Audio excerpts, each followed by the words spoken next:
This show is part of the Darkmoor Podcast Network. To join our community Discord or see more content from our members, visit darkmoorpodcasts.com.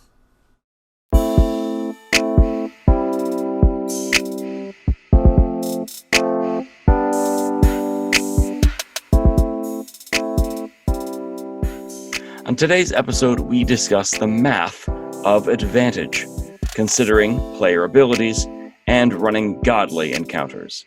This is the DM Shower Thoughts. Welcome back.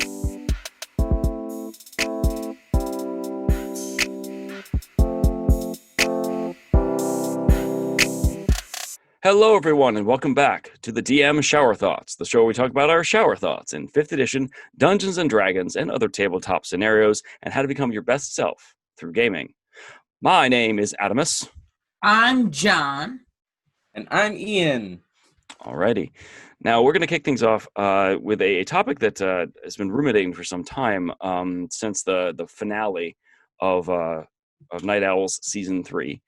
The big bad of Night Owl Season 3 has been Cuse, which is the worm that walks. It's an elder evil, especially from the legacy of D&D, but has been kind of brought out, especially with Mordenkainen's Tome of Foes.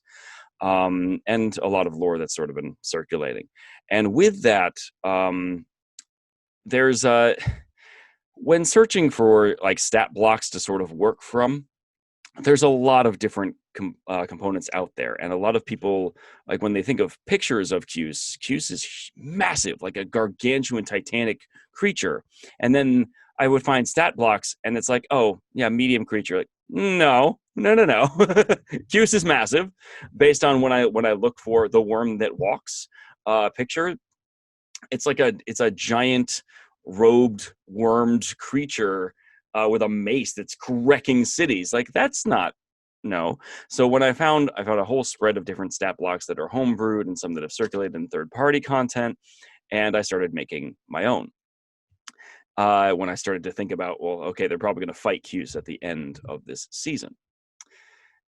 The things that I found, first and foremost, I made some changes, but the stat block I started to work from, it's not a medium creature. This is at least a 30, 40, maybe 50 foot tall creature.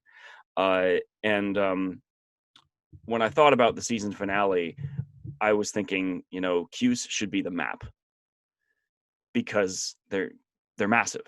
So wouldn't it be cool if, in a way, you were navigating this massive creature and that's the map in Roll20, and everything else is burning and full of wreckage, which is really cool. And there's a lot of different lore around what Cuse used to be, but it gets sort of muddled in the greater framework. A lot of people have different theories, but when I got to the stat blocks, the stat block I began to work from was a composite of a bunch of different homebrews. And I'm just going to tell you some of the numbers because they're going to hurt you. First of all, its armor class is 25. Now, out of the gate, Night Owls is superpowered D&D. So I'm giving them, they often have like +3 weapons. There's a lot of bonuses that they've gained in other boons. By now, this is their second session at level 20. So they have epic godly boons that we've either taken from the DMG or discussed, hey, wouldn't it be cool if I could do this? And it's just a very simple addition that doesn't break the bounded accuracy set up by Night Owls. So 25 actually feels a little low to me, but it's possible. And considering the hit point loadout of this creature, that's good. They should hit him. It's okay. They can hit him. Why does 25 feel a little low for you? It only feels low because of the numbers that I'm used to seeing the Night Owls generate. But I don't want this creature impossible to hit. I know that he's well within the realm of possibility for the weapons and the loadout that these characters have. They can hit him. And so I'm okay with that. Also, the hit point loadout is insane. This thing has 792 hit points based on the stat block that it had. And speed is 60 feet because he's supposed to be massive. So he's just kind of rolling waves of worms towards you. And when you think about its size, I think the hit point loadout does make sense. But again, as we previously discussed, this is not going to be a slog. It shouldn't be 792 to 0, go. there are stages to this fight, and then we'll get into that. But the physical attributes of this entity. Strength was written at 28, so that's a plus 12. Dex would be 24, which I changed because they're massive. They can't really necessarily get out of the way of things, so I adjusted that. The con is 30, which I agree with. The Elder Evil, bunch of worms, yeah. Intelligence, 32, which also makes sense. Elder Evil, they've been alive a long time. Wisdom, 30. Charisma, 26, and I changed that because they're not necessarily, they're frightening, so you have a different way of interpreting that, but they're not necessarily charming. So there's an intimidation factor to it. Now, but even with a loadout of 25, they weren't doing a straight slog. There were different elements they were dealing with. So some of these numbers, I'll get into what I mean about the physical stats, but some of these numbers already started bringing up the question of, well, what is this fight going to be about? Because this is not necessarily a toe-to-toe battle. We've already discussed having like an act structure. And what if this was a 3-act battle or a 4-act battle? And having already run like a preemptive narrative closure for 2 of the other characters that have started to set up the big meeting session, this last adventure. We sort of already done a preemptive Act 1, which has helped to set up everybody else. So if I treat it like it's a story, like it's a cinematic thing, then it's going to have different elements of the stat block are going to be important. Now, looking at straight numbers, its saving throws are ridiculous. And my main concern there is, even without its magic resistance for being an Elder Evil, it's getting a plus 21 to its strength save, a plus 31 to its con save, a plus 23 to its intelligence save, a plus 31 to its wisdom save. Like, this is stuff where we just don't try spells with this thing. And I don't like that. It's debilitating to the players. So looking at it, I sat back and went, this is completely unfair. Now, the other part of me in the storytelling and the lore set of everything goes, yes, and it's an Elder Evil. So maybe at straight numbers, you shouldn't fight this thing. This isn't something that the plucky adventurer walks up to and goes, I'm going to defeat the Elder Evil, woohoo, with my quarterstaff. You know, I could just hit it until it dies. It means that the first puzzle is, maybe we don't go toe-to-toe traditionally with this thing. How do we then create it so that there are stages to the battle?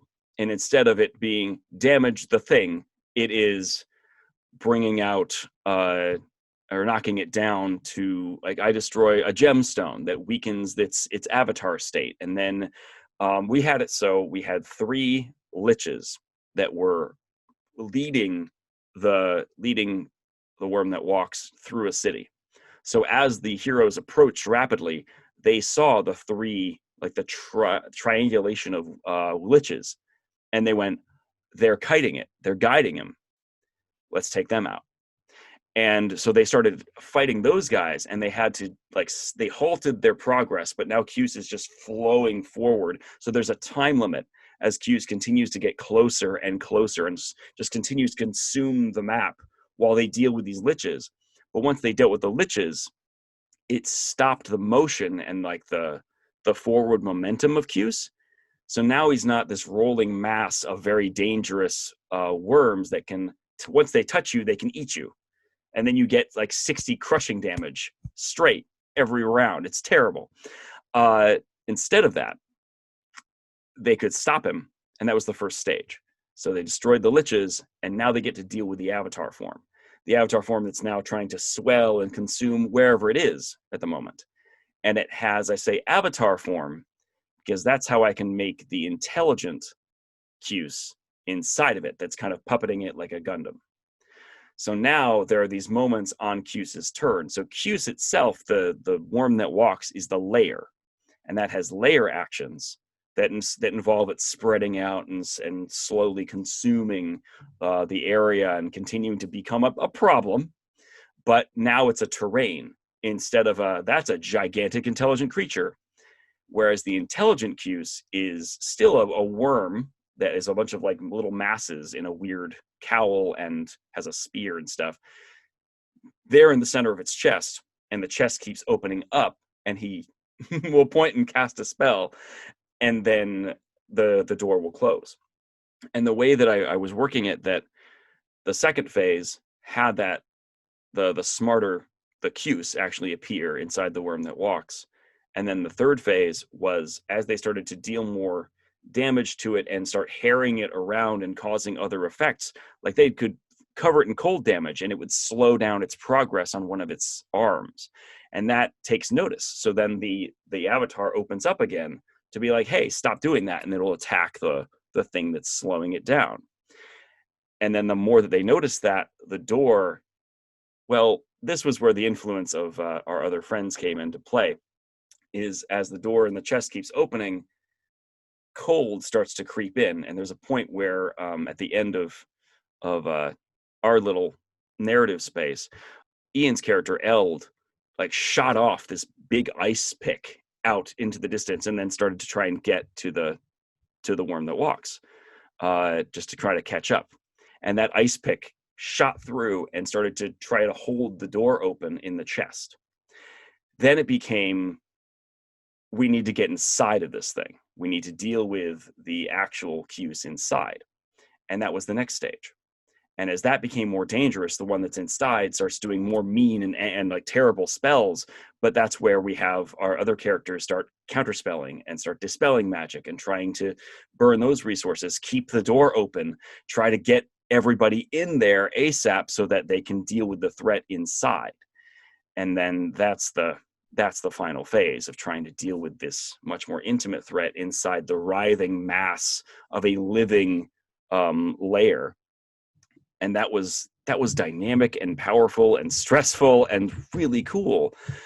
But looking at things from a straight stat block scenario, we know that CRs are unreliable.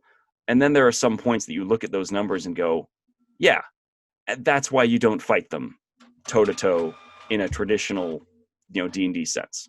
It's just not going to work. But if you look at it, I know there's a whole population of people that look at D&D only as number crunching and would look at that stat block and say, that's unfair. I would never win, therefore not fun. Because they're looking at it from one realm of existence. And you might have DMs that look at it and go, yep, you'll never win, don't even try. And they're looking at it from one realm of existence. But if we look at that and go, that's a starting place. How can we make stages into that? It was a truly enlightening experience in framing it in a 4 or 5 stage setup and then giving them almost micro goals for my own track. So when they fulfill this changes this act structure. They do this changes the act. And it was truly wonderful to see it all start to play out because they always felt like they were making progress. That's the most important part. You don't ever want to feel like you're stuck. There were a couple moments where we're like, well, what do we do now? Well, you notice that this is happening and okay. And then we can get to it because they're getting tired too. So a 5-hour boss fight is a 5-hour boss fight. Yeah. So one of the things that we're really doing while we're creating these different boss encounters is our goal is to create dynamic battles, right? And actually having tried to codify a lot of this process down into a blog post recently, I looked up the definition of dynamic because I like having a definition to kind of work with. And part of the definition of dynamic is that it can mean change, activity, or progress, which is, I think, the key thing that you noted, Adam. It's how do you create those micro goals that can give the players the signal that, first of all, their actions matter and that they're progressing, right? So there's even like, I know Chris Perkins has talked about in Lore That You Should Know that a lot of times when it comes to these ancient beings like elder evils, greater gods, that whole kind of thing, the team at Wizards of the Coast will refuse to give them stat blocks because once you give them numbers, players can defeat it, right? So even if you make it an AC of 40 or something like that, and you make the stats ridiculous, somehow by giving the stats, players will find a way, So then the question becomes, what does defeating this threat mean? And there are plenty of RPGs we can look to that basically run this same structure, including Dungeons and Dragons, where how do you create a sense of progress? And that sense of progress, again, is micro goals. So to point to other examples that we can draw from, I just wrote down a few that I thought of off the top of my head. The very first one I thought of was Sin from Final Fantasy X, who that entire game is presented as this world-ending threat that never seems to stop. Eventually, how do you stop it? And it turns out it was technology in an airship, So the stages of that fight were, first, you have to breach its outer skin, which is what you had mentioned. It's not about just going toe-to-toe and fighting it. It's about breaching an outer layer. Then it's about navigating the inside of it, right? Then it's finding some kind of core, which is something that is more on the levels of the heroes that they can reasonably defeat. So if you were to break down a formula of I want to run an Elder Evil, I want to run a god as a combat, those are kind of the ways you do it. And one of the ways that you can give yourself an out is by creating it as an anchor. So it's not like we defeated Cuse, the Elder Evil, and he's gone forever. No. It's that Cuse was channeling his consciousness through something to our plane of existence. And that's the thing we're fighting and defeating. And if we lose this fight, the consequence is that he can take over this planet and merge, and now he becomes stronger, right? Yeah. So that way you're still giving the encounter weight without necessarily undermining the threat that an Elder Evil or some kind of major foe is presenting. Yeah. We had... That's why I like to use the terms of avatar, just because then it isn't literally Cuse. It is the avatar form that's pushed through, and even the micro tether of the Gundam pilot is still his avatar. So when they defeated him, he was pulled back into his plane of existence. He was just allowed to come through by some other shadowy force, or led to come through. But still, it made me look at the stat blocks, and after a while, I just wrote all over them and then set them aside. Because at the end of the day, as long as I know what happens when you touch this thing, what happens when the layer action, which is the giant form, what happens when that turn happens, as long as I know those things, then after a while, it doesn't matter what its hit points are. What matters now are the micro goals and the stages in the fight. And that made it all a lot easier for me to then stay immersed in the story we're all trying to tell, which has game rules and has game numbers. But I've heard that argument before, or not argument, that expression before of, we don't give them stats because then the players can kill them. Then the players can defeat them. And the players now know that these things now exist inside the game's mechanics, so now we can break them.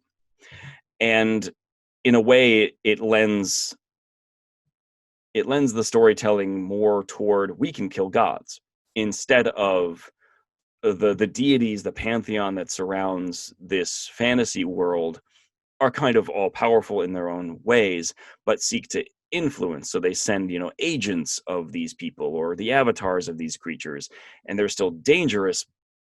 And they are not, if you defeat an angel of Pelor, you're not killing Pelor. You just destroyed the avatar thing. Yeah, and just one last thing before I pass it off to Ian. What would it look like if you were able to kill a god too? I mean, that's that's an interesting story idea as well. It's not what I want to run every campaign as, but it's a question worth asking. And there's plenty of video games, especially in the early 2000s, that asked that question. So Shadow of Colossus was a Mm-hmm. good example. God of War was another really good one. Like, what does it mean for a player character to be able to ascend to that kind of state? You know, Yeah. and what kind of storytelling possibilities become possible when you're allowed to do that? And again, that's not every DM's cup of tea. They don't want to ask that question, but it is something that's interesting to explore, you know? That's one of the questions in Grey Owls, because we understand that one of the gods is dead. Like one of the great prime gods that holds the world together is dead. And that's the basis behind one of the faiths in the world. But we don't have answers to that yet. It's just we're in the aftermath. For me, whenever I consider the death of a deity, I always think about the cosmic impacts that it's going to have, because deities aren't just beings, right? They're not just there and they happen to be all powerful. They represent an idea. So killing Cuse, for example, who is, working with these really powerful negative energies and necromantic powers and stuff based on the lore, that would represent taking a pretty decent chunk out of the chaotic side of the cosmic balance, the negative energy side. And so usually what happens, at least in my experience, whenever you kill something that represents one part of the scales, that means that the scales are going to tip in the other part's favor, no matter what. And although the god might not die like forever or something, there's still going to be a delayed period where only one part of the cosmic forces are going to exist and exude their power over all the planes of existence.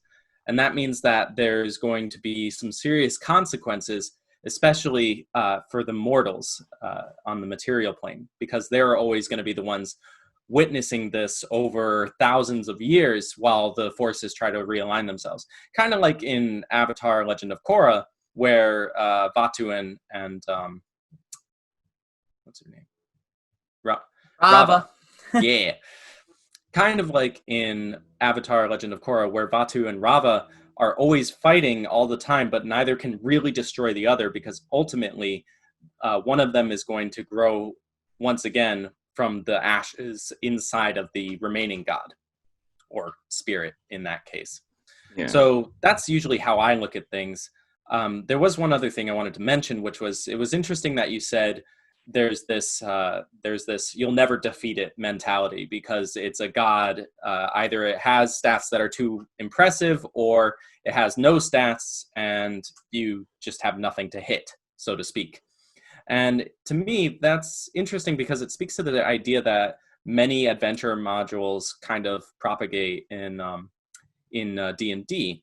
For example, in Tyranny of Dragons, the desirable outcome is usually that Tiamat never rises, that you defeat the cult, not Tiamat. They prepare for that contingency by giving you the stats of Tiamat, and any DM, worth his salt will look at those and say, that's not, fair, just numbers wise, like we've been saying. However, personally, I think that the desirable outcome is actually to fight Tiamat. And for me, that's really cool, because you're fighting a god, but maybe you never kill her. Maybe when you bring her down to 0 HP, something happens and she is sent back to whatever plane of hell she was existing on at that time, and she gets trapped there again.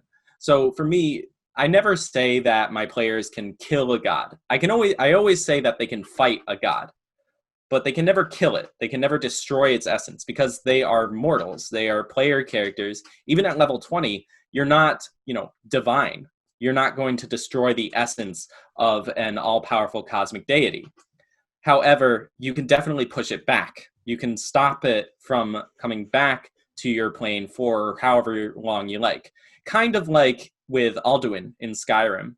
Mm-hmm. They don't kill Alduin, and Alduin actually never really dies, as far as I understand it, because they use the Elder Scroll. Just spoiler alert: they use the Elder Scroll instead of killing him. They use it to send him forward in time. So it's like, now we don't have to deal with that. Yeah. And then you, as the player character, have to deal with that. Did you play through the main story? Yes, I did. Oh, I thought you killed Alduin at the end. I could be wrong though. I thought you did, but like in the past they used the Elder Scroll to send him forward, and then Yeah. you kill him. You do kill it, but he's going to come back. That's the prophecy. Is that Alduin will always come back to become the end of the world, basically. That's what Parthenax tells you towards the end of it. Oh, I think you're right. Just edit out John's stupid. Fine. I caught the stupid shit.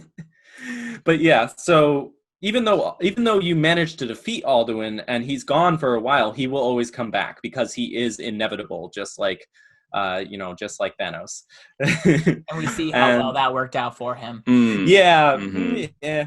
But that, once again, with Thanos, that put the world out of balance, and so there's always going to be some sort of counteracting force coming back to reset things, so to speak. So that was something interesting I noticed, is that a lot of D&D games, it's like, you want to avoid fighting the god. You don't want to fight the god. And it's like, yes, we do. Yes, we do very much. That would be cool. So yeah. When we plant those seeds of chaos, that's particularly really interesting in terms of an avenue that we haven't normally gone. There is a prevailing I almost want to call it a faith, but there's these little phrases that move through my world of IO and every age that have shown up.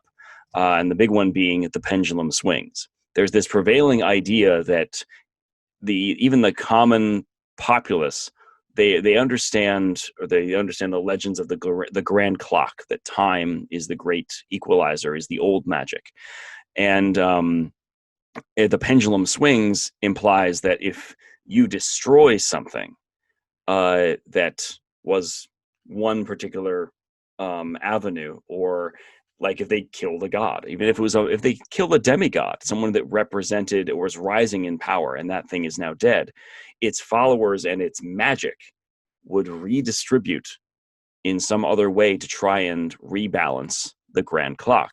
The pendulum would swing the other way. And we're seeing that particularly in Grey Owls because the pendulum swung so far. The setup for Grey Owls, for those of you uninitiated, is that one of the gods is dead, the Shadowfell is destroyed, like the actual plane of existence is gone. And that also means the Raven Queen and the other powers that would have resided in the Shadowfell have been displaced.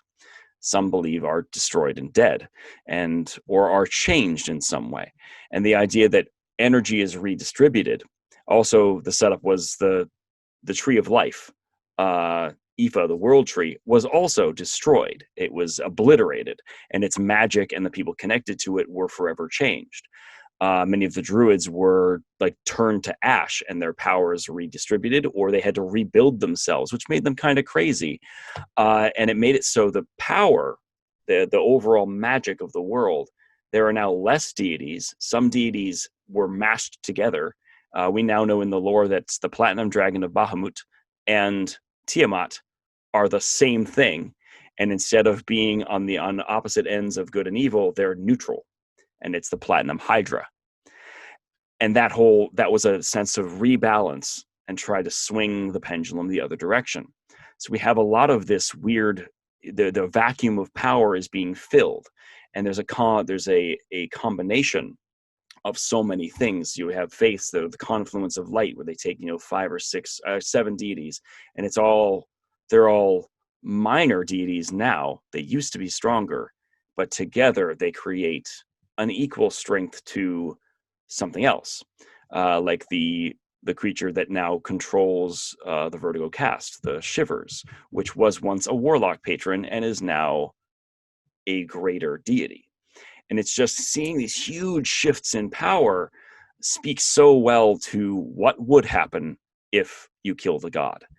And we have, in my world of Io, I have 7 prime deities. They're the 7 wings of Io that keep the world sort of in balance. And they represent core ideas and ideals and emotions. There's a whole god that's dedicated to choice. So you could be born, a chromatic dragon, but you have a choice whether you will be good or evil. It's not denoted by your, the tone of your scales. It's about your choice. And we still don't know fully which deity was killed. that has spun things, but it's now we only have 6 active wings. Now the world is out of balance. I just love the idea that in previous ages, you could have deities or even angelic entities that were good guys, that now as the pendulum has swung the other direction in the age of the gray owls, that perhaps they are now the villain, or they are trying to counterbalance, and in so doing that, they are going to take actions that will be antagonistic to the party or antagonistic to the world, as a way to, from the grand scope of things, pitch everything back toward center, because you have to rebalance. The pendulum will swing. And I love that as an overarching theme, that all the populace of my little custom world, you'll hear like a little goblin go, well, yeah, but the pendulum swings. And it's this prevailing idea that everybody kind of knows that whatever happened has swung things in another direction, and now we're living in the other times. Yeah, so it's just interesting because at the first campaign that I ever ran ended with a boss fight against Tharizdun. So like that was my immediate thing, is like, how bonkers do I want to go? And it ended with Tharizdun. I can't remember what he consumed. He ate something that was not good. But basically the party like rode Bahamut down into the abyss and fought him one-on-one. And it was interesting because, like Adam was talking about Tiamat and Bahamut, like a lot of gods fusing, but this was when they defeated him and he was no longer him. It split him in 3 distinct like shards that always wanted to find each other, because like the way I've always run Tharizdun is in a lot of ways the opposite of how he's usually depicted. He is a god of just madness and hunger, and he's got no, like, he's not as tricky or as planning. Just his essence corrupts and maddens those around him, and the tricky parts of him I kind of put off on Lolth, who is like the web spinner, so it's just interesting how the different ways you can have those consequences manifest. So Tharizdun, in at least as evil as he was at least contained until the some inciting incident got him so that he was extra dangerous. And then by defeating him, it actually kind of made things a little worse, because now it was easier for him. He wasn't bound anymore in the abyss. He was able to walk wherever he wanted in the outer planes in 3 different forms. And it was and the next campaign was set up about fighting each of those forms individually. So it is interesting to consider the cosmological impacts of that, but it doesn't necessarily mean things have to go out of balance to begin with.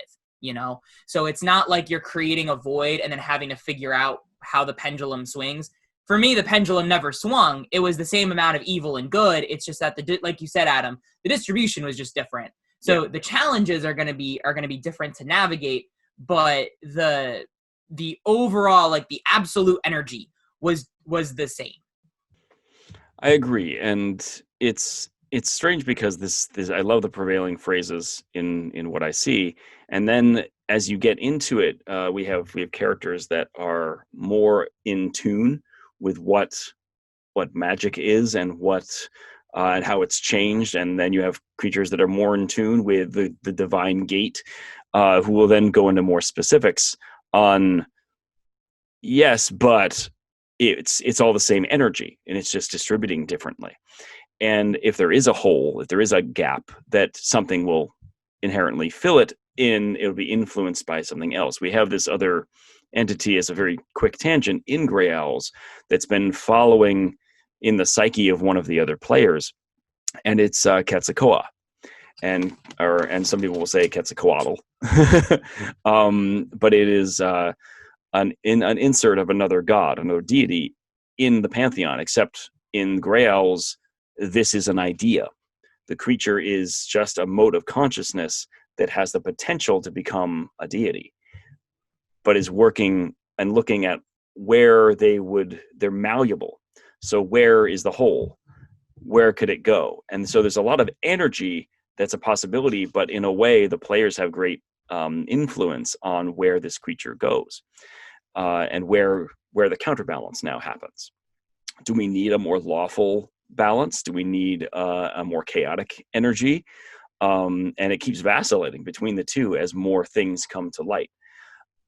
And also how the players react to things. There's this team tree that has some say and sway in the birth of a god. And in producing that, if we also have to explore what happens when a god is killed, what happens when a god is born?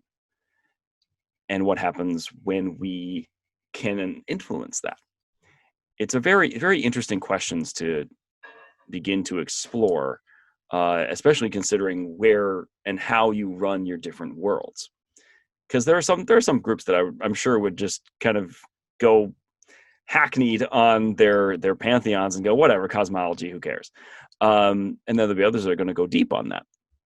I'm not ashamed to say that I have definitely hackneyed a fair amount of my cosmology in my custom world, but that's mostly just because it was for me to just set the premise. Yeah. I am excited to look at what more will come out of it as the players, check it out. But speaking of the birth of a god, it's interesting because that stuff has happened before. You see it in a lot of video games like the Elder Scrolls, where they talk about this like singularity almost at first, and then that kind of just fragments into these different ebbs and flows of power, which ultimately manifest into gods because somehow they acquire will. With 5th edition, you have the Raven Queen, for example, which is really cool. She, according to some background lore, it is believed that she may have once been an elven queen who saw that Corellon and I think it was Lolth, right, were arguing over something, and they weren't paying attention at all to their creations, the elves. So, and that was going to lead to their destruction. So she gathered all of her followers and all of her shamans and ritualists and all those guys, and they poured their magical energy into her to help her ascend and talk to Corellon and Lolth. And that was one of the really interesting ways that a god was born, because it didn't work out like she had wanted. Instead of that, she was actually sabotaged, and it ultimately led to her fall and turning into the Raven Queen, where she landed in the Shadowfell instead of wherever Corellon exists. And it's really interesting to me because just because you're creating a god doesn't mean it's always going to go your way. So I think that is something that you can play with as a DM to create more interesting stories, because even though because it's a cooperative storytelling experience, both the DM and the players have pretty much equal say in how the story is going to go. So it is always, as it always is, it is a yes and situation. So I really like those moments. Yeah. So Adam had said something earlier, which I thought was really interesting, which is talking about how a player would react to a certain stat block. And that was something I kind of wanted to dive into a little bit, mostly because a lot of times I've heard this theory that I largely disagree with, that for Dungeons and Dragons, you should focus on the story and not the mechanics.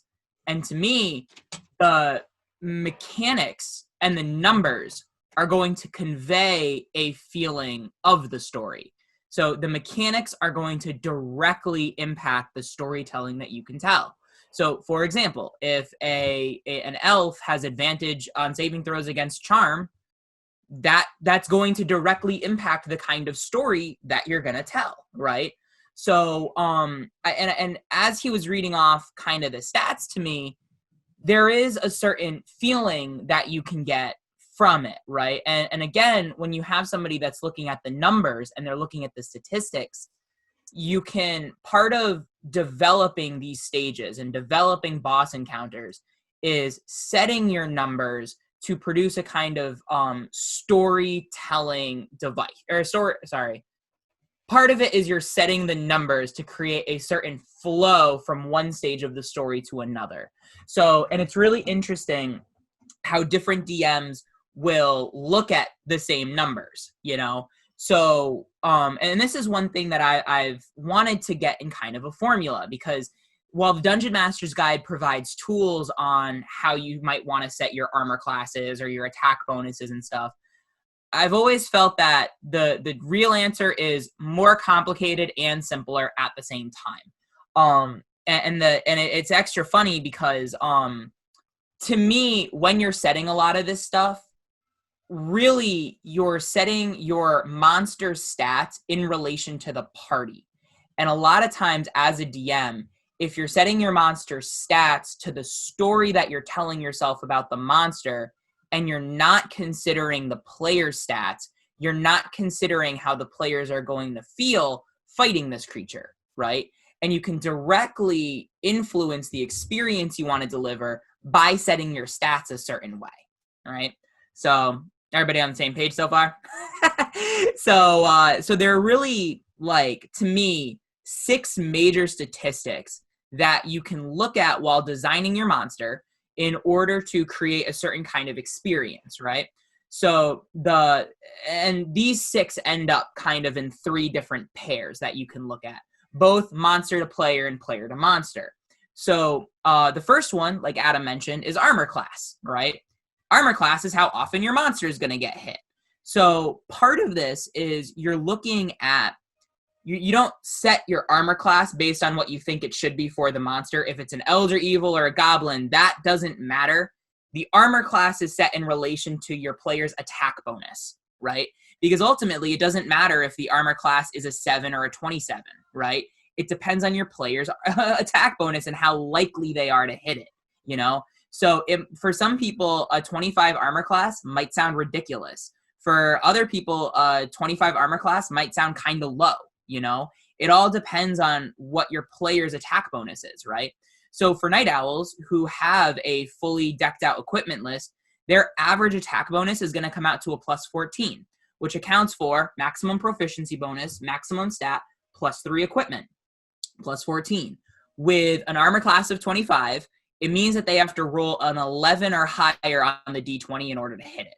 So they basically have a 50-50 shot of hitting it, right? So with an armor class of 26, now you've lowered that probability by 5%. So it's about 45%. And it's what can make it seem unfair is if the statistics are way too low to allow the players to do anything. And that's the key thing, is that it's not unfair just because it has high numbers. It's unfair because the high numbers create a feeling of inability to do anything, you know, and that's the key thing to kind of take away from it. So, you know, it's in no fault to a player if they feel that a fight is unfair, because it means it's been presented in a way where they don't have a choice that will work, you know. And the one thing to remember about armor class in particular is at least half of the character classes in the game are dependent on armor class in order to impact or make meaningful actions in relation to the encounter, right? So basically every martial character is going to be relying on their attack bonus. There's a few spellcasting builds, including warlock, including sorcerer, that are going to rely on their ability to roll a d20, add a modifier to hit an armor class. So creating an armor class that's too high now prohibits those kind of players from impacting the encounter. And that's where it can feel unfair, because it's like, if I can't hit it with my thing, which is the only thing my character can really do, what am I supposed to do? You know? So one way you could do it is you could create alternative targets, kind of like Adam was talking about, either with liches or gemstones or something like that. And again, this doesn't have to do with boss battles in particular. This is when you're making a stat block. How easy or difficult do you want it to be for your players to hit? So if, you know, right now in Garrus, I know that my player's average attack bonus is +6 or +7. And when you're in doubt of, well, I don't really know what their attack bonus is, the key thing is to build the character you're afraid of yourself, and then work backwards from there, right? Because a lot of times, like Adam, you mentioned that Night Owls, it always feels like they're hitting really high, but it's just because the numbers are a little bit higher because their equipment is decked out. really they have a 50-50 shot of hitting an AC of 25, right? And on the flip side, when you're setting your monster's attack bonus, you want to look at your player's armor class, because to you, a +9 might not feel that big. But if your player's average armor class is a 13, that means there is a 75% chance-ish that they're going to hit, So, and that 1 point difference does creates an incredible gap when it comes to the math of 5th edition, because we're working with smaller numbers, right? So there's a huge difference between a +7 and a +8 attack bonus. And I've met it where it's like, that's the difference between TPKing my party and creating a balanced encounter. Yeah. So when we're looking at, is the one thing I want to keep in mind while we're talking about the stat pairs is that balanced doesn't equal fun. Yeah. Game balance is a component of creating an exciting or energizing encounter, but it's not the only thing we take into account. And then the other thing is that, like, while we're on the subject of attacks, even like having 2 attacks with a +8 modifier versus 1 attack with a +9, that creates a huge probability difference, because now the creature gets to roll twice, right? So it and anytime you're allowing your players to get advantage, or disadvantage, you have to factor in a + or -5 to that roll. So if a player has a +7 to their attack bonus, but they have disadvantage on the roll, really they're rolling with a +2. So it's a way to keep that in mind, where if you're being, kind of liberal with in either direction with advantage or disadvantage, now all of a sudden you could be really warping the difficulty of an encounter without really thinking it through, Oh, that makes sense. And with this particular Night Owl's loadout, to just go back to that example, this is team advantage, where they're doing their best to set everyone up so that everyone has the highest chance possible, which is why I think consistently they just kept hitting the thing. So the Barbarian was super effective. We discovered that, she's got a great glaive and has divine smiting. This is good, but can't go up close, like literally at the base of this creature as it's rolling forward to fight. So instead, they polymorphed one of their allies into a dragon. And the dragon now picks up the Barbarian. They circumvent that difficulty, but now they can hit because they're attacking recklessly, or they have help from other people. So they were doing everything in their power. They knew that it had a decent armor class, and it was started at AC. I said it was 25 in the stat block. I bumped it to 24 with their loadout, but it's still hard. That's still like a 50%. And as they entered another phase, they no longer had the liches as protection. It jumped down to 22, as it's just this rolling mass of stuff, so it can't get out of the way. But in considerations of all those things, the loadout is hard, like very hard at the top. And as they start to knock it down, its defenses should lower. And I like looking at it from that stage. Whereas when we first look at those stat blocks, I think people don't even think about it in stages. This is the same difficulty monster from hit point 792 to hit point 1. And if it doesn't change over that time, then I feel like that's where it's going to always be hard.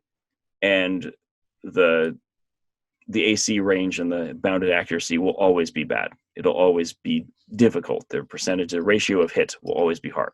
Just to give you just to give you some math though. So if because this is team advantage, and this is the other thing to kind of consider, their chance to hit on an armor class 25, if they have a +14 loadout and they basically have advantage on everything, they now have a 75% chance to hit. Exactly. 25. So that's why it can feel a lot of times as a DM like, my monster's getting hit too much. Why is that? The AC seems ridiculous.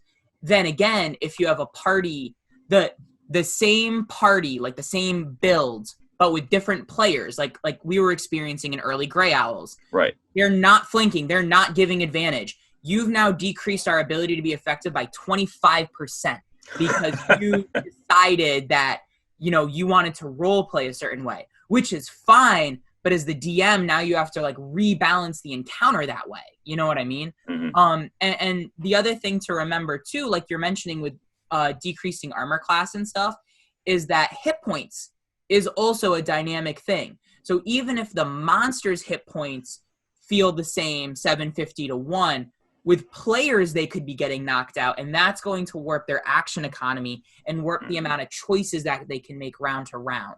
So and a lot of times that's kind of what DMs focus on in terms of creating a dynamic experience, is knocking down players, then making the players try to sweat and then have tension, instead of having it flow in both directions. Yeah. As a really quick aside, the adaptation for especially Team Tree was to have the enemies were less monstrous. They're people.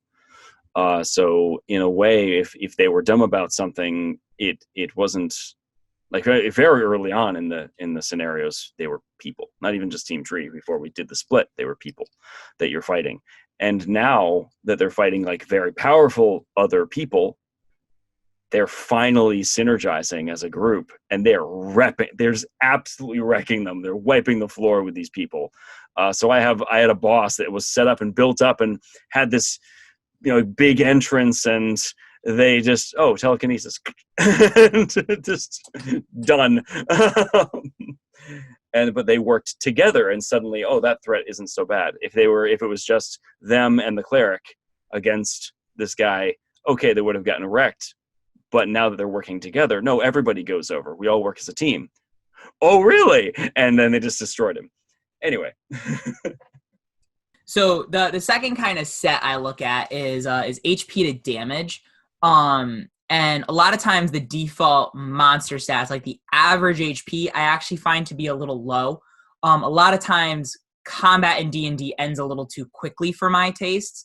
So one of the things I do is introduce more vulnerabilities and resistances. Because remember, when a monster is resistant, they're taking half damage. When they're vulnerable, they take double damage. So you can kind of manipulate the party's output. And again, you're taking into consideration how many, martial fighters you have in the party. You're taking into consideration how many, what damage types your casters tend to prefer.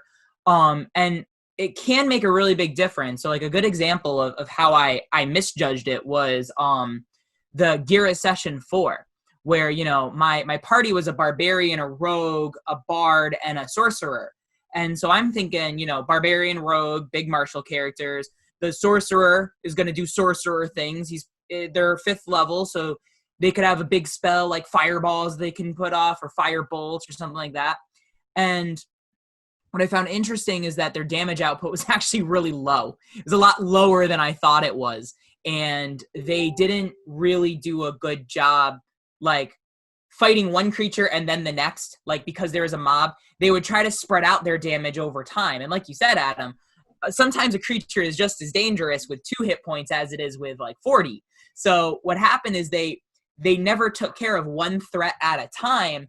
So their damage output got spread out, and they started getting really overwhelmed by the turn order. And the sorcerer at one point was like, what am I supposed to do? It's like, the strategy was just kind of poor, So the cool thing about that is, while we're talking about dynamic encounters, I find that exploration and social interaction are really fun in the middle of combat. And that the way you integrate exploration and combat is you allow information to be discoverable that will excite the party, So not just from a lore perspective, your story will have more impact if you have mechanical things that are designed to excite your players, So discovering a vulnerability, creates a sense of change and progress, There's a momentum to understanding, like, once your players discover a creature's vulnerability, now all of a sudden that changes the dynamic of the fight. They're doubling their damage output, and it encourages players to think in terms of trying different things, because if they discover a vulnerability, now instead of just using the same thing to hit every time, they'll have the chance to kind of experiment, deal double damage, and get excited about discovering a creature's weakness. Yeah, and I actually talk about that a little bit in the YouTube video that I plan on posting shortly, which is how to create your own custom monster encounters, and just breaking down these nitty-gritty things into more conceptual details. But that's one thing I consider. But you also have to think about when you're setting up these encounters, you also have to think about the party's composition in terms of what kind of damage they're doing. So, for example, if you give them a vulnerability to, I don't know, lightning or something, that might be really good to balance out the encounter. However, what if none of them have lightning? And like, what if they don't tell you all their spells and stuff that they have accessible and things like that? You might have set up a vulnerability that you never get to use, or they never get to exploit, and that might make the encounter like a certain percentage higher of level of difficulty. Yeah. I've had that happen actually. But yeah, it's just interesting because you kind of need to know the party very well when you're using invulnerabilities versus immunities versus resistances, in my opinion.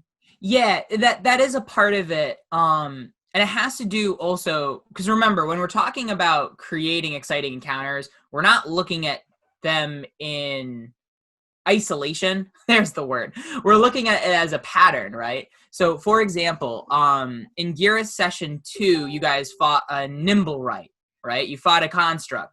Nobody knew that it had vulnerability to lightning damage, and nobody discovered that before the fight was over. The fight ended too quickly.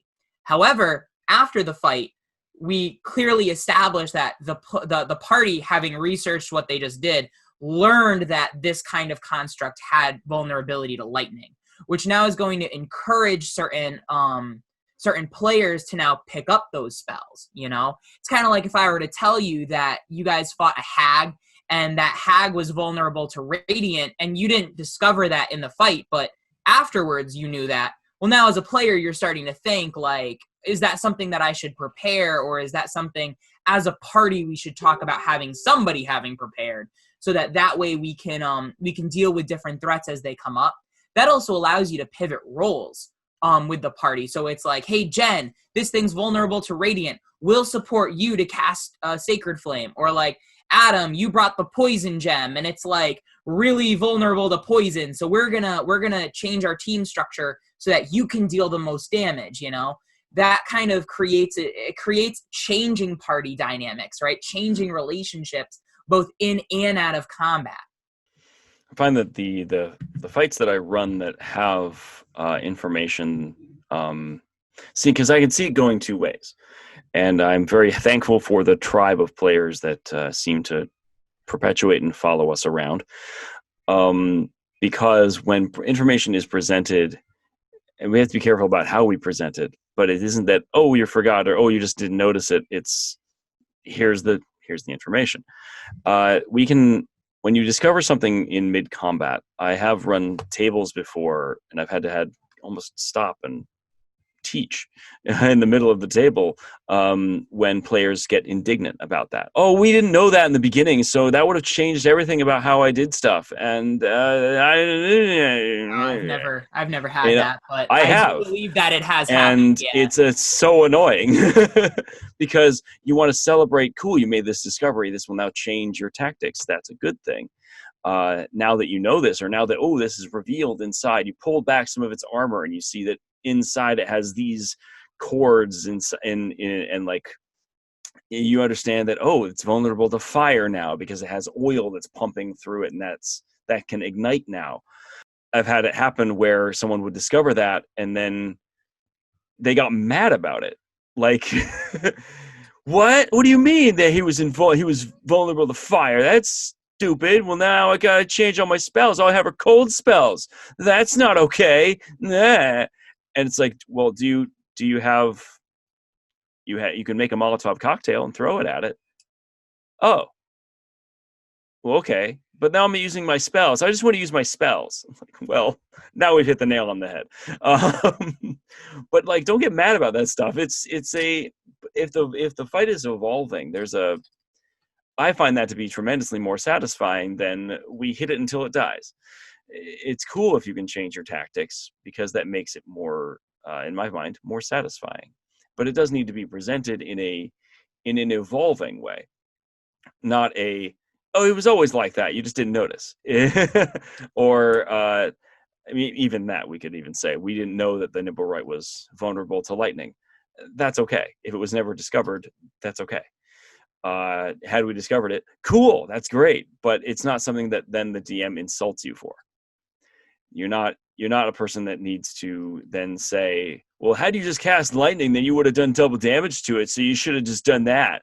That's a completely different attitude than, hey, by the way, it was vulnerable to lightning. Yeah. Ian, I know you have a thought, but just to cut in real quick, the only time I've definitely done that is when you leave clues. So like you leave a lot of clues and then you just say, hey, remember those clues? So for example, like I have a zombie, it goes near fire and then it goes, away from the fire. Yeah. And then at the end of the fight, nobody cast a fire spell and you're like, hey, did you guys want to try to use fire on it?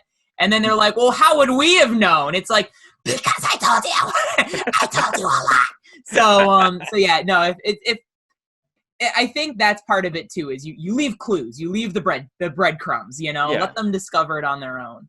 Yeah, I was actually going to mention that in regards to the presentation for these boss fights and their vulnerabilities, as the DM, you have to consider what is too hard of a puzzle for the players to figure out and what's too easy of a puzzle to figure out.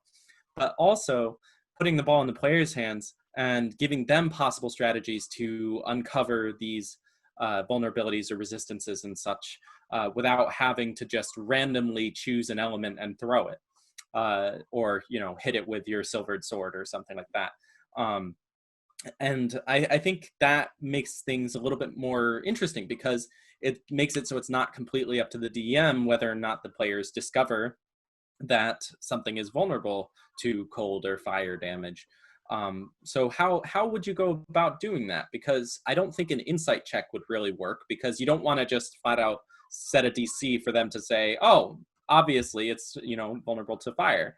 And I don't think an Arcana check, I don't know if an Arcana check would work either, but it's just interesting. Like, what strategies are there for players to uncover vulnerabilities besides just randomly throwing things out there? Yeah. For me, it would depend on the creature, but it would be a knowledge check.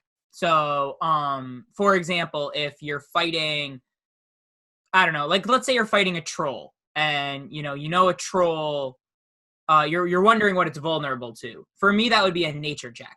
A player would roll a nature check to see if they remember specific lore about trolls, and they know that trolls don't like fire, right? And the other thing about vulnerabilities is that it doesn't always have to be the mechanical vulnerability. So, for example, troll, if you hit it with acid damage, it doesn't regenerate, right? So you're doing something that's extra effective, even if it's not exactly damage. And that's usually, like for me, if you guys remember this, the way I run trolls is if you hit it with fire, it does double damage and it keeps it from regenerating. If you hit it with acid, it doesn't do double damage, but it keeps it from regenerating. So there are gradients to what damage type is most effective, pretty effective, neutral, and less effective, right? Like lightning or something. I'd make it so it has some kind of resistance to an element. But it would be a knowledge check ultimately. So that's how I would do it from a player's. But each player only gets one knowledge check, right? So if it's mid-fight and it's Adam's turn, Adam gets to roll a knowledge check. If he succeeds or fails, that's what he gets, all right? Then when it's Ian's turn, Ian gets to roll a knowledge check. If he asks for one, then we get to kind of determine it from there. Yeah. And then I've got players now that are really, it's almost like I've trained them to really pay attention to what my descriptions are. Because I'll try very hard to describe precisely what you see with the intricacies of a creature. If I bring out, say, a Warforge, and I'll describe the Warforge as it has a certain metal plating, it has like these energy coils that you can see moving through it. Immediately now I'll get players that go, they're made of metal, heat metal. And that should do something, right? Because they're made of metal. And if I describe that you can see, oil pumping through them. Oh, I want fire. I want to throw fire in there and see if I can blow that up. If they have electrical currents and they actually shoot lightning, oh, they shoot lightning. maybe lightning won't be as effective. They're going the Pokemon way. If it can fire lightning, then it's not going to be, lightning will not be effective as much against it. And then there are, when I describe the creatures, if I know that I'm describing, say, a black dragon, and this black dragon has different colored scales, or maybe it has a different breath weapon. If there's a certain difference about how this creature behaves, I'll try to at least drop hints that they're different. Or I'll try to drop hints that, it has bony spurs across its back that are coursing with lightning. But it's a black dragon. And try to call attention to that difference. And that might also then inform the players to say, can I discern, based on what I see, is its breath different? Do I think it would be, do I think that this element would be more effective versus this one? And they'll start asking those questions more effectively if I do a better description, a more keen description that's more specific, and I call attention to those differences in creatures. They will ask the questions a lot more consistently. And whereas if I'm more vague, I get a lot more questions like, can I just roll to see what its weakness is? And it's a lot. That's a lot. What's interesting. I know they're trying to get to a goal, but it almost, by me being vague, they can be vague. Whereas if I'm a little more specific, then they target those things that I was specific about. And the ultimate question, like with that thing in particular with descriptions, is how do you create an environment where you're rewarding your players for listening to your description? That's ultimately, so instead of punishing them for not, how do you reward them to do it? So for me, like Dragon Quest is like the ultimate example of this, where Dragon Quest does an amazing job at each action resolution of having a story description and a mechanical description, right? So for example, it would be like, the dragon spews blistering hot breath, you take 46 points of damage, So for me, when it comes to a description like that, there's like a flowery description for story reasons, but then I to really nail it home, bullet points of what the important things are. So if we use your example of the black dragon, it would be like, describe the big thing, describe everything, and then at the end it'd be like, all right, so lightning on its back, spiny thing, electricity coming out of its breath. So that way you're not hiding the details that matter within details that don't. Because that's the other thing, is you'll reward them for listening to your description if they can mechanically leverage the description that you give. Otherwise, you're saying that the description ultimately doesn't matter because it's not going to affect the game state at all, and it's not going to have further impact on the story. It's just a description. I found that I've had to, not had to, but I have done those bullet points with when I run the Grey Owls Discord, and or Night Owls Discord, and when I run Grey Owls Discord. It's that group, it's that style of play that I'll give a description like in Roll20 and in the chat, and then reiterate it either vocally or in Roll20 of mechanically. That's what you notice as well. Like, here's the cool thing of all the story and the narrative thread, and then these are the points of that. Yeah, and the last thing on this stat pair is that I tend not to touch physical damage types.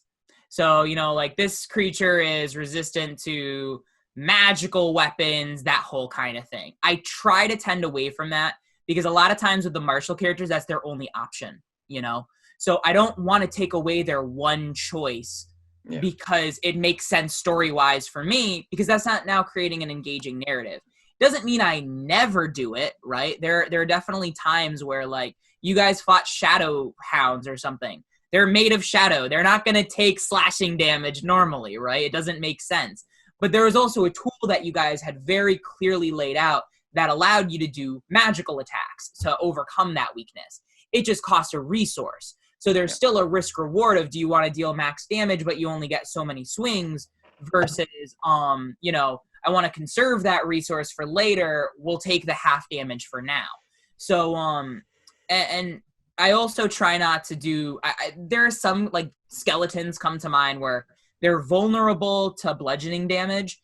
I try not to do that because I find that players that play martial characters, 9 times out of 10, envision their character using a certain style of weapon, and they tend not to really switch between them a lot, you know? There are only a handful of characters I can think of where the player intentionally created them with the idea of switching between appropriate weapons on the fly.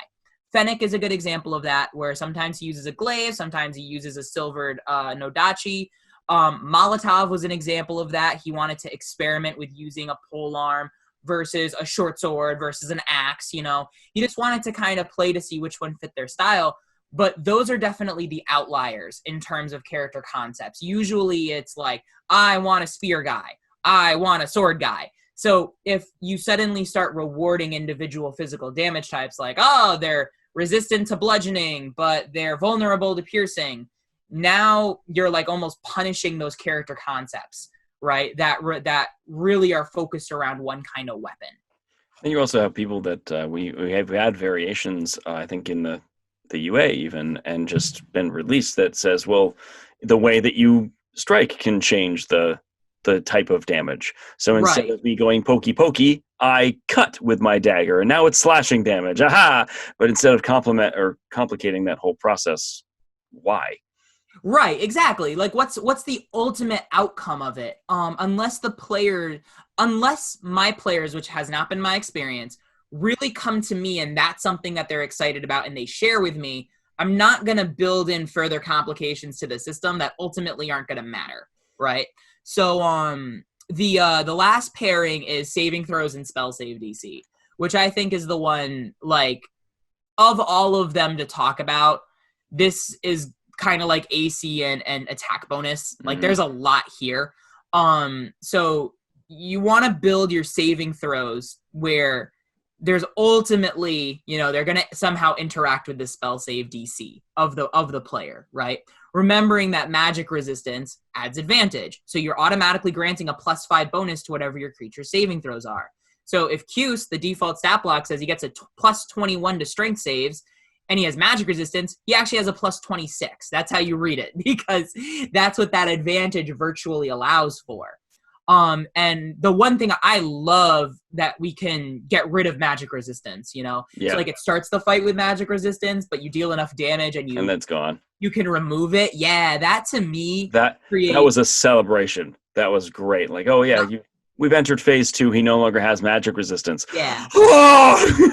Well, and speaking of this, legendary resistances, as I was thinking about it, legendary resistances by design never create excitement. Because if you think about it, they're always a letdown. They're always a letdown because you've gotten the creature to fail its save. A dungeon master won't use a legendary resistance unless its creature failed a save so that they have a reason to make it succeed instead. So basically the celebration of the creature rolled a nat 1 on its save now is a letdown of, nope, I've decided it isn't. And, you know, that doesn't mean there's no use to them. Having legendary resistances in the early fight, when the players know there's legendary resistances in the early fight, change up the strategy. But then as you deal it more damage, those resistances start to go away. And now it's like, oh, well, now there's no legendaries. Anything could work, you know? Yeah. So, and that creates much more exciting conclusions to fights, because now basically the further the fight goes, the more possibilities open up. And I like that a lot, because now all of a sudden it's basically the more you invest in the fight as a player, the more interesting the outcome is going to get. And there's a great aside there in the sense of when you're gauging how a fight progresses, that if you are in phase 1 of the fight and say you're getting destroyed, and it's still phase 1 of the fight, the creature still has legendary resistances, they still have magic resistance, and you guys are getting owned, this might be a really good moment for you to assess the situation and go, we're getting destroyed. We are at the last bits of our resources, and they still seem very powerful. Maybe we run. You know, we have a pretty good gauge of we're still in the first phase of the fight and we are not strong enough, that running is okay for this now. Because not every fight that you run is necessarily supposed to, it doesn't have to necessarily end and doesn't always have to be at their level. But it's a good way to gauge. You could actually say, guys, you're still in phase 1 of the fight, and this is looking ugly. You might want to consider other options. And that's okay, because it's also being clear and upfront with your players of where you are in the stages of the fight. Yes, we want to make dynamic and satisfying experiences. And if you use a phased system where their defenses go away, you could still demonstrate that this creature's really strong right now, and you haven't even punched through their first phase. Maybe you should reassess your fight. Yeah, and I would just strategy. add in a mechanic if you're gonna encourage that option as a DM. Add in a mechanic other than speed that allows them to get away. Yeah, definitely. because it would be that'd be a letdown too, where you kind of like steer them towards fleeing, and then your creature can catch up and devour them. Oh yeah, no. That would be that's bad. That's when you start considering, especially if it's a higher level area, and you know they have access to like teleport or dimension door. Yeah. That you can have those options, and maybe it's so confident it lets you run because it's like you'll be back. Yeah. So the last thing I have with the creature's saving throw is that I usually have a neutral, a strong, and a weak one of the 3 common, because not all saving throws are created equal. Yeah. The 3 common ones are Dex, Con, and Wisdom. So if it's like really fast, high Dex, maybe neutral Wisdom, low Con. So there's always like something that spellcasters can kind of aim towards in order to like make the most of their toolkit.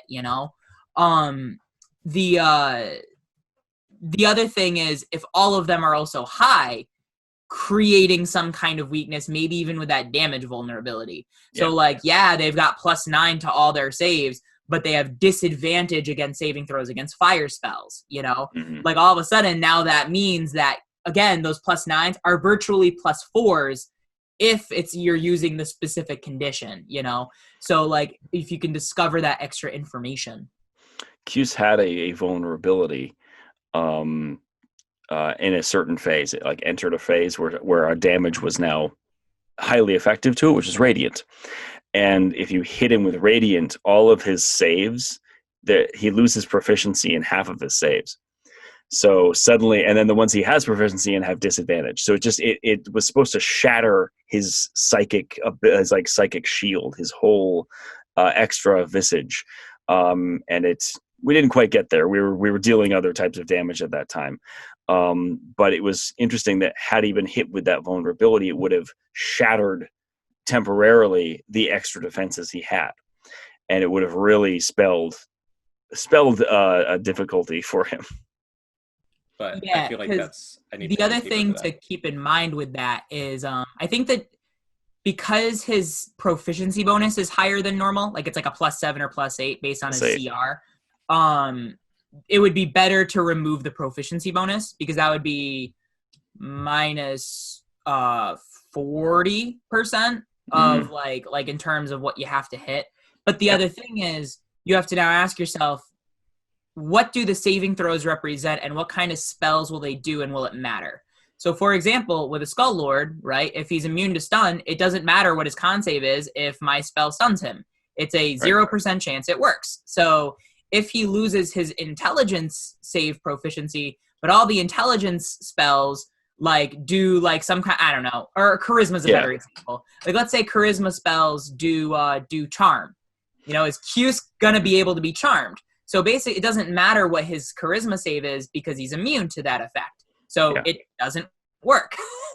So, and that's the other thing to consider when it comes to creating.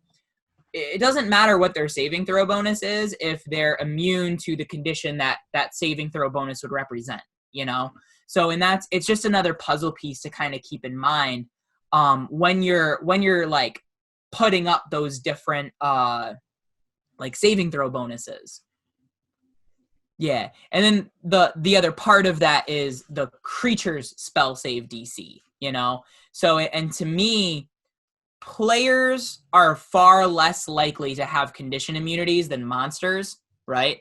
So because of that, it all comes down to how often they're able to spam saving throws, right? So for me, I tend to run my monsters, especially my boss monsters, as like 2 attacks, then some third feature that inflicts a condition.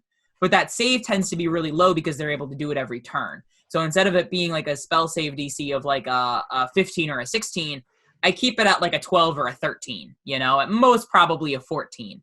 And the reason for that is I want my players to more likely than not avoid the effect, but also they might get stuck with the effect if they're not built right. A spell save DC of a 12 or a 13 against a barbarian that has a -1 to the stat they're saving to, like that's pretty complicated, So if it's a rarer thing, like they get it on a recharge or something, then I'll pop up the spell save DC to like a 16 or a 17. And then the last one is if they're high enough level and they're fighting a dedicated caster whose only way of outputting damage is mostly saving throws, not attack bonus, then I'll have it be a much higher DC because that's what that creature is kind of built to do. So those are kind of the three pairs. You have AC and attack bonus, HP and damage, and then saving throw and spell save DC. And again, you're comparing it to what your player stats are. And if you're concerned, I think my players are going to hit this armor class all the time. Build the character you're afraid of. Choose the options your players have options for. And a lot of times that'll give you a much clearer picture of what the game balance actually looks like versus in your head what you think it's going to look like. Yeah. Cuse's spell save DC was too high. That was my main point of reflection in the fight. It was I'm just curious, what was it? I started in my notes as a DC 26 based on some of the the people's saving throws. But even looking at that, like based on their likelihood, a lot of people, it just tends toward their luck that they suck when it comes to their saving throws and rocket when it comes to their attacks. But I think that has a lot to do with the advantage part of that. Yeah. So immediately the fight began, and they had their first round of saves, and it was horrible. And I looked at it and went, I've had that pit in my stomach and went, no. And I just quietly lowered it to a solid little 23. And then as phases changed, it got lower and lower because 26 was beyond the bounded accuracy. Now, everyone really failed no matter what. It wasn't like, oh, someone got us 25 on their saving throw and they still failed. It was everybody just rolled really low. So I had the space to also go in the behind the scenes. I'll just bring that down because their bonuses are not going to be okay for that. And then to have it be part of the phasing of going down. Now this fight is over, so they can now hear this podcast and go, aha! But looking at it, like that's part of pivoting behind the screen. We can go, that doesn't feel right now that it's in practice. Let's bring it down. And it brings up a whole other stack of things. There's this weird inevitability I was writing down on my notes of, the narrative inevitable hits. Is it ever appropriate to bring about this just hits you? And is it better to roll for it because then it adds value to the player's AC or adds value to their bonuses? It isn't just he automatically stuns you. And I've run fights that can be satisfying that way, but those are the rare ones. Seems to be so much more satisfying when the player has a chance to succeed or fail. And the player has a chance to, hey, can I know the roll so that I can decide if I use shield here? It's so much better. It's because then they're an active participant in the clash. And when we have spell save DCs that are really, really high, it's like it doesn't even matter. They're no longer an active participant in their resistance. Whereas in that first round, we rolled really low and they went, yeah, we take it. Yeah. But they were still an active participant in the save. And then I had to bring it down because it's just unfair after a certain level. There's no way they could have done it. And I don't like running that because that's not fun. Yeah, and the other thing to look at is what equipment they can take too, because that's another element of this. So, like attack bonus, we talked about. Pretty much all the Night Owls have +3 weapons at this point. They have a +14 to their attack bonus. It is a lot harder to increase your character's saving throws and spell save DC beyond the natural progression, right? Yeah. So most characters, their best spell save DC is going to be a +11, which is a way different calculation than trying to look at even a plus 14. Because if 1 point makes a big gap of a difference, 3 points, oh boy. Yeah. So, and while they can kind of like equip themselves optimally, it also means they're not taking a lot of other really interesting choices that could impact what they're doing. And spell save DC in particular, I can think of one item that actually bumps your spell save DC, and it does it by 1. Yeah. That's default in D&D. Like, of course you can homebrew whatever you want, but like the idea being that, again, if you create in your head, if you create the character that you're afraid of, then a lot of times it helps you, and then you down power your creature like a little bit from that, then a lot of times you'll be able to create those experiences where there is tension and excitement created at the table because you're unsure of the outcome, but also it's not so likely one direction or the other that it feels like the game is rigged. This Cuse also had the first version of a 10th level spell that came into being, which is a withering curse or a withering effect, and it would have attacked people's attributes. I'm a big fan of when you have high level creatures, instead of me attacking your hit points or giving you a condition, I'm attacking your con score, and the idea is it would have had a venomous effect that over several rounds it would continually drain your con by a d4. I think it was a d4 for 3 rounds. So there's a chance that you could be killed by this. But the level of quality added to the players, it added so much more ability after that initial save of going, oh boy, this is not good. It added so much more power to Dispel Magic and Counterspell. And we had 2 casters running around that had access to those. So when they brought out this withering curse, it had a big preamble of a description of this is what's coming at you. And then it became very much so Counterspell.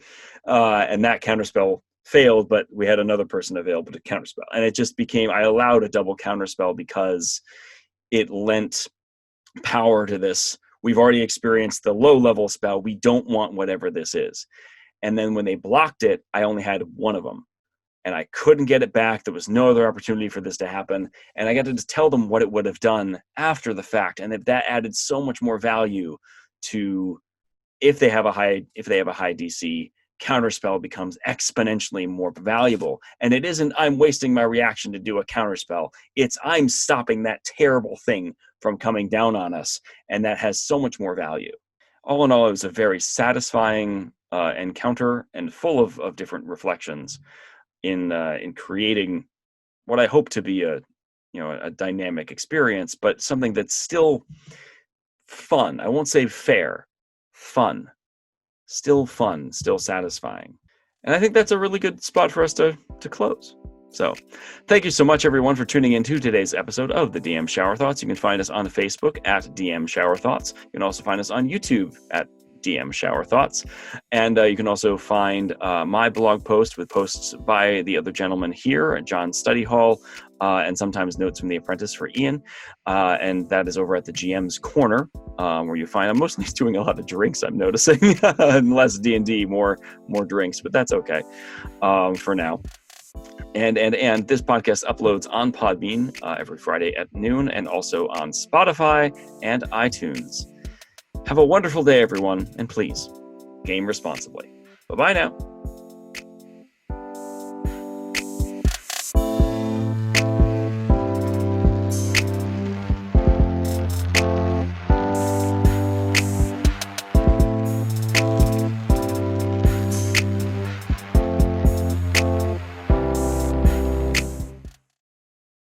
Did you know that there are other tabletop games than Dungeons & Dragons?